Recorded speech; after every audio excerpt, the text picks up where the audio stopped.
Taoiseach, I think it's important to take this opportunity to bring a bit of balance into the discussions around the visit of the US President and his wife, given the almost unprecedented slobbering over them that the nation has been exposed to over the last number of days. And it's really hard to know which is worse, whether it's the outpourings of the Obamas themselves or the sycophantic fawning over them by sections of the media and the political establishment.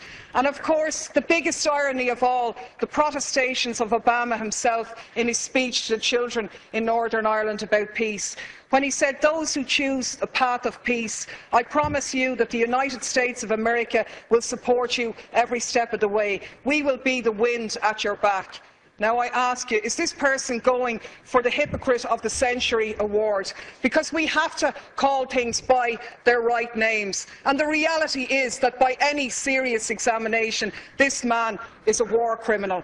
He has just announced his decision to supply arms to the Syrian opposition, including the jihadists, fuelling the destabilisation of that region and continuing to undermine secularism and knock back conditions for women.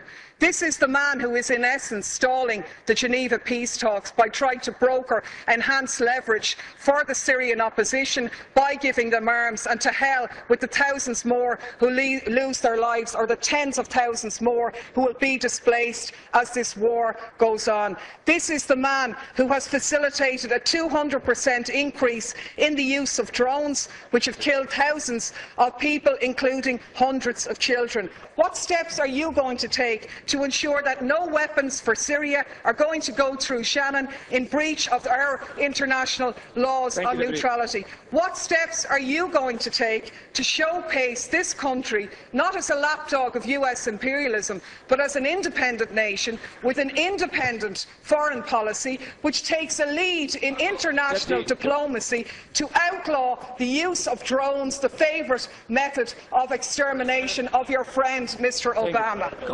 There isn't much peace in Iraq, where 26 people lost their lives yesterday. There isn't much peace in Afghanistan. There isn't much peace in Pakistan, and there certainly isn't much peace in Syria. And the side I'm on in Syria is the one, and what I agree with is the statement by Oxfam, where Oxfam said sending arms to the Syrian opposition won't create a level playing field. Instead, it further risks fuelling an arms free-for-all, where the victims are the civilians of Syria. Our experience tells us that the crisis will only drag on for longer if arms are poured in. And that's in essence what the Americans have done here. I can only take from your non-answer to the question that you were asked is that you're going to take no steps to ensure that those arms will not be sent through Shannon in breach of our neutrality. You said here last week no arms ever came through Shannon. How do you know that, seeing as no investigations take place? The reality is, in 2012, 548 US planes landed in Shannon. How do you know what was on them if you haven't examined them? And the last point I'll make is that people in this country are very fond of our American brothers and sisters, and I think we stand far more shoulder to shoulder with them by making valid criticisms of their president, who has broken his election promises, rather than just pimping this nation as a tax haven for their corporations. I'm sure the Americans would far prefer if their multinationals paid their taxes at home rather than offshore here, so they could develop their health care, so they wouldn't be wasting money on arms being sent to slaughter people in other countries.